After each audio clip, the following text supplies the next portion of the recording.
2017. godine Barcelona je bila na korak od potpisivanja Nicinog veznog igrača za 40 milijuna eura. Ugovor je bilo spreman, sve je bilo dogovoreno, ali u zadnjim trenucima je nešto krenulo po zlu. Taj igrač danas igra u Sloveniji, a razlog zašto je Barcelona odustala bit će vam jasan do kraja ovog videa. Jean-Michel Seri je bilo ime koje su 2017. godine znali svi navijači Barcelone. Ovaj tada 26-godišnji veznik iz obale Bjelokosti postao je senzacija francuske lige s Nicom.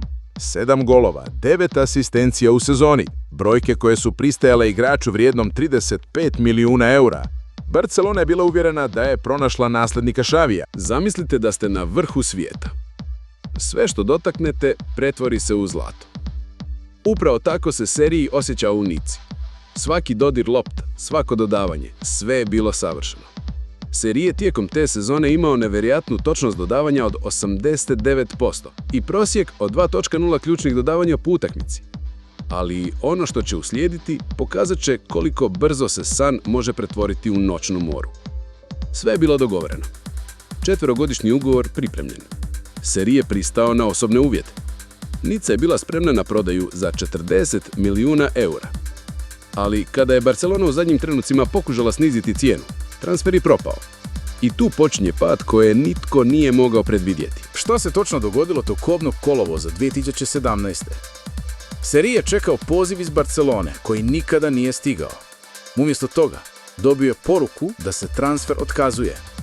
Razlog?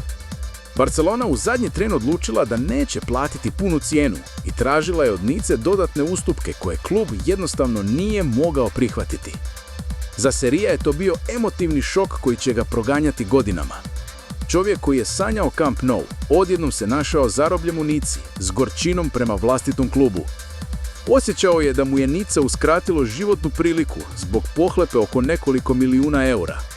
Mnogi igrači nikada se ne oporave od ovakvih razočaranja. Seri će uskoro postati jedan od njih. Godinu dana kasnije Seri je konačno dobio svoju priliku za veliki transfer. Fulham, tek promovirani u Premier ligu, platio je 30 milijuna eura. Najveći transfer u povijesti kluba. Seri je trebao biti zvijezda koja će ih održati u eliti engleskog nogometa. Trebao je dokazati da je Barcelona pogriješena. Umjesto toga postao je simbol neuspjeha. Tempo i snaga Premier lige potpuno su ga preplavili. Njegova točnost dodavanja pala je dramatično.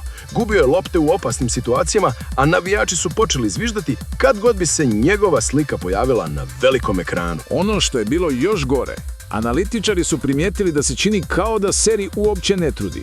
U borbi za opstanak, kada je Fulham trebao ratnika, imao je igrača koji djelovao izgubljeno i nezainteresirano. Ali ovo nije bilo kraj njegovih problema. Fulham je ispao iz Premier lige, a Seri je postao jedan od najskupljih promašaja u povijesti kluba.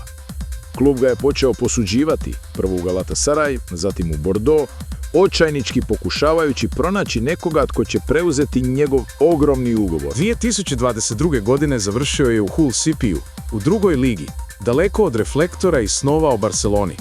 Tamo je imao umjerene uspjehe, ali njegove najbolje godine bile su daleko iza njega. Za čovjeka koji je trebao biti novi Xavi, to je bilo bolno poniženje. Ali priča nije bila gotova. 2024. godine Seri je otišao u Saudijsku Arabiju, u Al Orobah.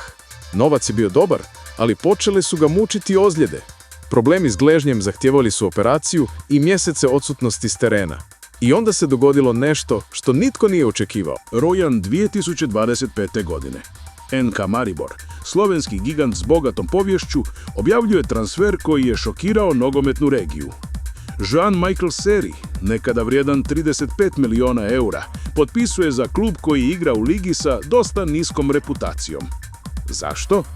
U 34. godini Seri tvrdi da tek počinje karijeru. Vlasnika Maribora poznaje osobno, prijatelji su, što je olakšalo odluku. Ali istina je vjerojatno puno jednostavnija. Nakon godina razočaranja, ozljeda i neuspjeha, Ovo je možda njegova zadnja prilika da igra na pristojnoj razini. Maribor ima velike ambicije. Klub koji je nekada igrao u Ligi prvaka želi se vratiti u europsku elitu. Zato trebaju igrače s iskustvom, a Seri unatoč svim problemima još uvijek ima 58 nastupa za reprezentaciju obale bjelokosti u nogama. Ali hoće li to biti dovoljno za klub koji sanja o povratku na vrh?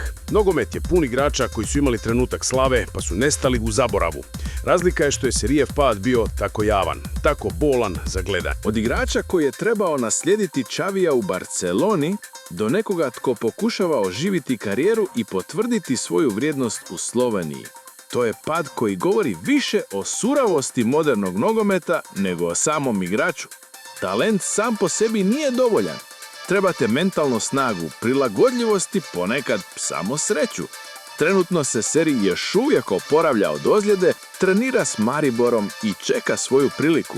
Sa 34 godine kaže da ima strast i ambicije. Možda je to istina, možda će konačno pronaći svoj mir u Sloveniji. Što nas ova priča uči? Da je u nogometu razlika između uspjeha i neuspjeha često tanja nego što mislimo. Da jedan propušteni transfer može promijeniti cijelu karijeru i da ponekad najveći neprijatelj nije loš klub ili loš ugovor, već vlastita očekivanja. Od Barcelone do Maribora. Putovanje koje nitko nije planirao, ali koje savršeno ilustrira zašto volimo ovaj sport. Možda će u Sloveniji konačno pronaći ono što je tražio svih ovih godina. Mir, poštovanje i priliku da pokaže zašto je nekada bio vrijedan 35 milijuna eura.